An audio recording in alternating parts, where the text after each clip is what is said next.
Okay, welcome back to Yarn-iversity. In this tutorial, we're going to learn how to put a slip knot on your hook. We're going to learn how to do a foundation chain, which is the start of any crochet project. And we're also going to learn how to put stitches into those crochet hooks. So let's get started. So for the foundation chain, I also just want to say I'm a right-handed and I'm in the US. So if you're a lefty or you're tuning in from the UK or anywhere else, this might seem a little different and a little bit difficult to follow, but I am right-handed and I am in the US, so I'm using US terms. So for the slip knot, I use my thumb and my ring finger. I just leave a little tail here. It doesn't have to be very long. It will get longer. I wrap yarn around my pointer and my ring finger and I pinch.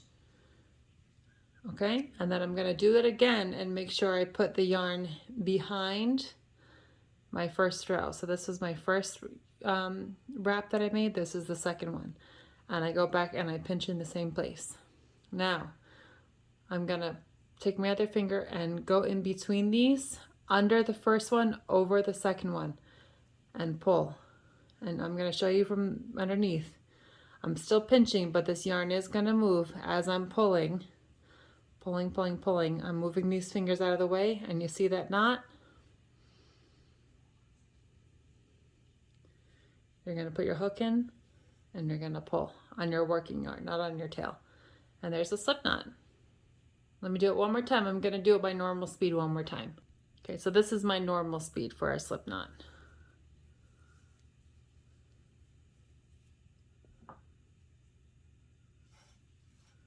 There we go. That's a slip knot. Very easy to do. There's tons of ways to do slip knots. I saw this done in a tutorial and I was blown away. This is my favorite way to do it now. Okay, so now that you have the slip knot, what you are going to see in your projects is creating a foundation chain. So I'm going to show you what that is. So you always want to have your tail kind of hanging down. You don't want your tail to get mixed up in the work because you're going to sew this back in at the end of your project. You can hold your hook any way that you like. This is the way that's comfortable for me. So I have my thumb and my middle finger pinching my tail, and I have the working yarn, so that's attached to your ball of yarn, kind of over my ring finger and then under the rest of my hand. That's just how it's comfortable for me. This isn't how I started doing crochet. This is just what has become most comfortable. So what you're going to do is you're going to take your hook, and let me get focused here. Hold on. There we go. And you're going to see the little pivot here, right? You're going to, this is called yarning over. So you go behind your yarn, you turn it slightly, and you're going to pull it through this loop on your hook, okay? That's called yarning over. Pull up a loop. So now you have a stitch there and you have one loop on your hook, and we're going to do that again. You're going to yarn over, draw through, and pull up a loop. You got one loop on your hook and two chains in your foundation chain. Yarn over, drop a loop. I'm going to make 10. So I have 3. I'm going to do 10 more. That's 4.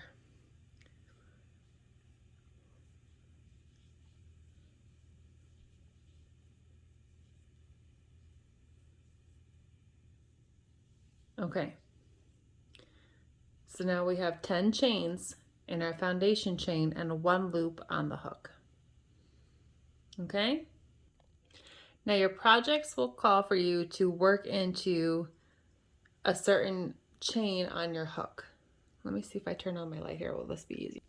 Okay, I hope this is a little better to see.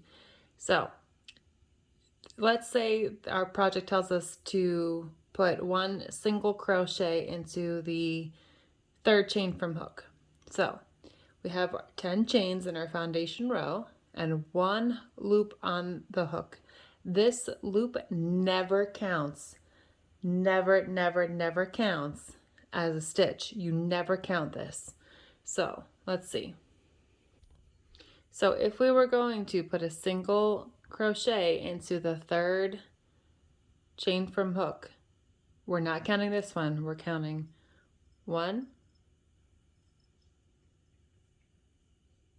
2,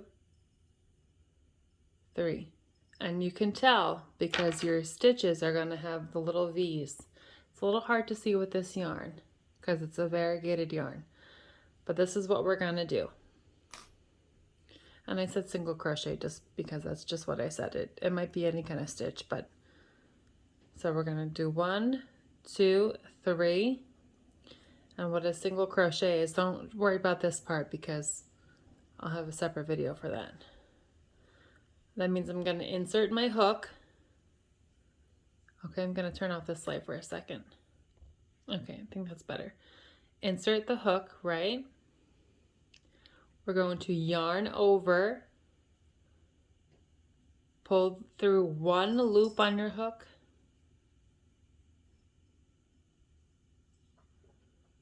yarn over, pull through 2 loops. Okay, and that's how you put a stitch into your whatever chain from hook. And then you would just keep going. Insert your hook, yarn over, and pull through both. And this part is going to make a difference depending on what stitch your pattern calls for. I just want to demonstrate how to count the chains on your hook, what that means. So you would just yarn over, and it might be different. You might, the pattern might say single crochet into starting at the 3rd chain from hook for the first 3 chains, and then let's say a double crochet, in which case it's a yarn over, insert your hook, yarn over, pull up a loop, and you'll have 3 loops. And don't worry about the different chains because I'm going to do a separate video, different stitch. Sorry, that slipped through. Let me do that again. Don't worry about learning the different stitches right now. That's a different tutorial. So the foundation chain can be tricky because it can be very hard to work back into these small stitches, which is why you need to make sure that your tension is good, that it's not too tight. If you're having a hard time working into this foundation row, then you probably need to redo it. You probably need to go back and adjust your tension. You can adjust your hook size. If it's too tight, you can go up a hook size. If you feel like they're too loose, you can go down a hook size. Or you can just try your foundation row again, and it pulls out easy like you see I just did. So get practicing with the slip knot and the foundation chain, and tune in to learn how to do your stitches. I'll see you there.